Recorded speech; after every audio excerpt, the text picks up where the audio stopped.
Welcome back to Plowman's Backyard. Today we are looking at my garlic, which has now, I don't know if you can see it, but it has gone to scapes. What scapes are is the hardneck variety of garlic always tends to go to scapes, and you won't get that with the softneck garlic. This right here is where you'll get your seeds. So essentially what's happening is that the garlic is sending off shoots so that it goes to seed and you could collect seeds. But if you do not want the seeds and you just keep the garlic cloves itself and replant those year after year, you don't need the seeds. So what a lot of people do, or what a lot of people miss, is not harvesting their scapes. They're actually really good. They have a lot of flavor. They can be used in place of things like scallions and chives. So anything that you would add chives to, or like green onions, you can add scapes to, and you're going to get the garlicky flavor instead of an oniony flavor. You can actually make pestos out of them. You can dehydrate them. There's a lot of uses. Fry them up.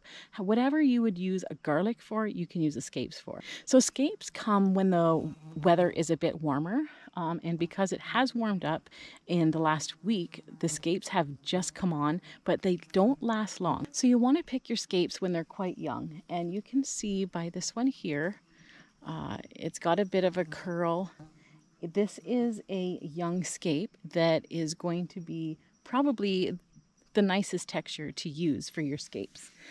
Then you're going to get into the more mature scapes, and the more mature scapes are actually more fibrous and they're not as nice to eat. So the young scape here, it has more of a curl to it, and it is a lot nicer to eat. And then you're going to get into mature scape, and the difference is you can see that it's got a bit of a curl, but it straightens out.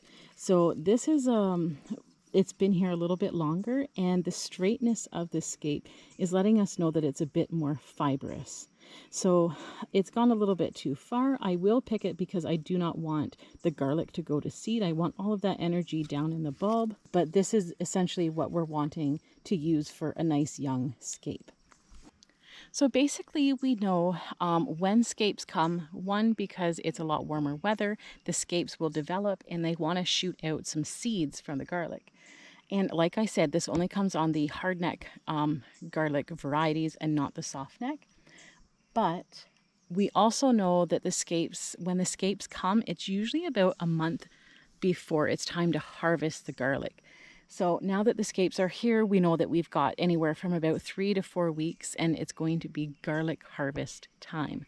So that's another indicator. Also that the tips are growing brown. It's letting us know that the garlic is almost ready. So there's a couple indicators here that says it's almost time to pick that garlic. Harvesting the scapes is actually really simple. You could break them off, you could pull them off, or you could cut them off. So I have picked a bunch of scapes. I still have some more to pick, so I won't keep you around for that. But the smell of these things, like it's like just eating garlic. They're wonderful. So if you have garlic and you notice these coming up, pick them and use them. You can use them in soups, you can use them in stir fries, anything at all that you use scallions, green onions for, or garlic for, you can use the scapes for as well. Well, thanks for joining us for another short video on how to harvest scapes. Until next time, remember, growing food for your family is not only a fun job to do, but it's a necessity. And if I can do it, you can do it too.